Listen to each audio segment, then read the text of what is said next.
I run an organization called Fathers Incorporated, and we do a lot of work in building the capacity of men to be better fathers to their children. But that's not all we try to do in our organization. It is also just as important as they create better and healthy relationships with their children, that they also create equivalent relationships with the mothers of their children. Men, we have to love our women better. We have to do better. We have to show compassion. We have to show sympathy. We need to have more interaction with people who are keynote speakers or just speakers who come into the class and say, if this happens to you, if that happens to you, if it's bullying, if it's sexual abuse, just come out, because they know more than we think they know.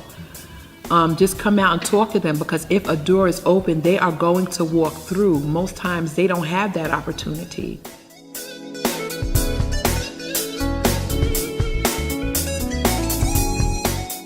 You're talking to somebody who's been involved and who lived in a household where there was domestic violence. You're talking to a man who was once a little boy who stood on the other side of the door, helpless to be able to do anything about my mom being abused by the man that she was with.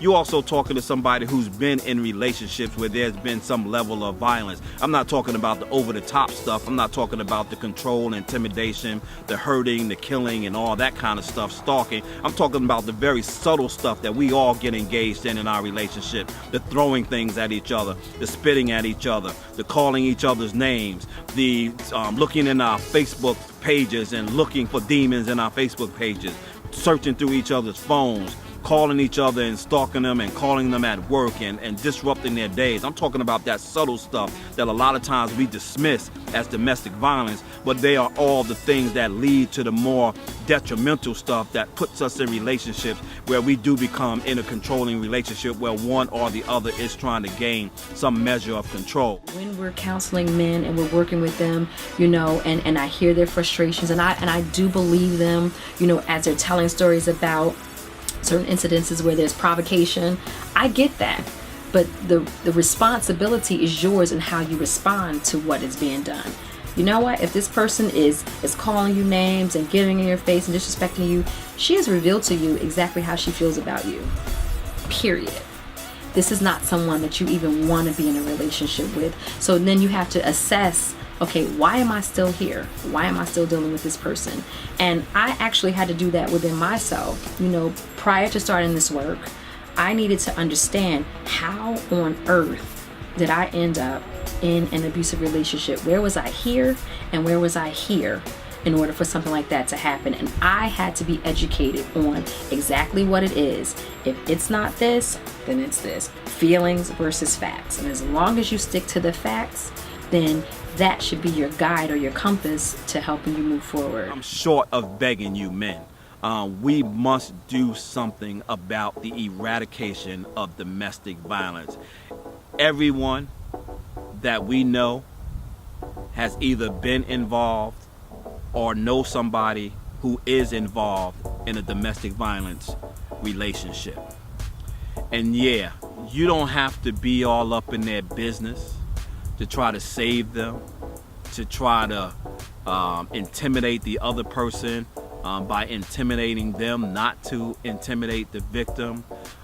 There are telephone numbers to call. There are people that can come in who are professionals that can help in these situations.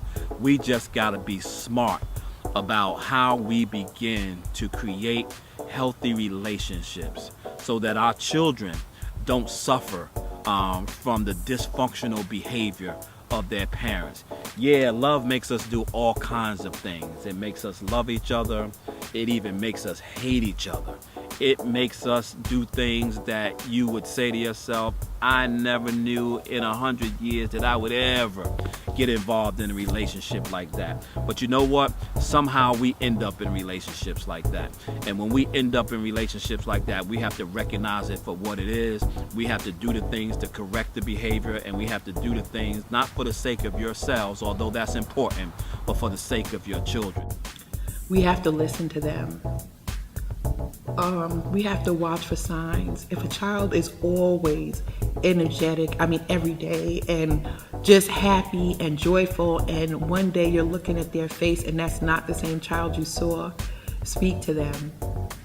How are you today? Just talk to them, because you'd be surprised what a child will tell you. We have to be eyes for them. We have to be ears for them. We have to let them know that they are special, because if we don't and they don't feel like they are not going to succeed. They are going to die, or they are going to become abusers themselves, or wind up in jail because they don't know anything else. The only way that we're going to get this thing back on track, eradicate domestic violence, and create safe homes for our children is that we all work together. And that doesn't mean just women's organizations out there talking about domestic violence from their point of view.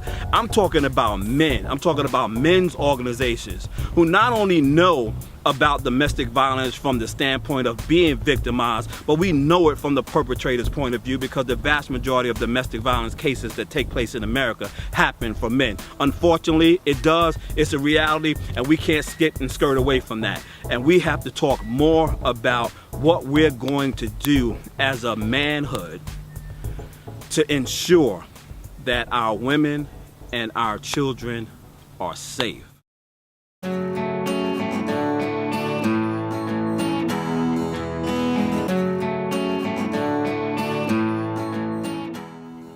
There is nothing better than knowing that you're a part of helping people let go of something that if they don't let go of will kill them. And it really is as simple as starting with a video. It really is as simple as going out and speaking to people in your community, because if we all sit back by ourselves and do our things individually, it's not going to work. There is just something powerful about numbers, and the more of us that come together for the same result, it is going to happen, it is going to work, and it won't even take as long as people expect it to. I'm super proud of you, and I'm just more excited that I've been able to be a part of what you're doing. Hopefully we can get other brothers around the country to do pieces of this so that we can start raising our voices in an effort to help you understand that domestic violence is unacceptable. Peace.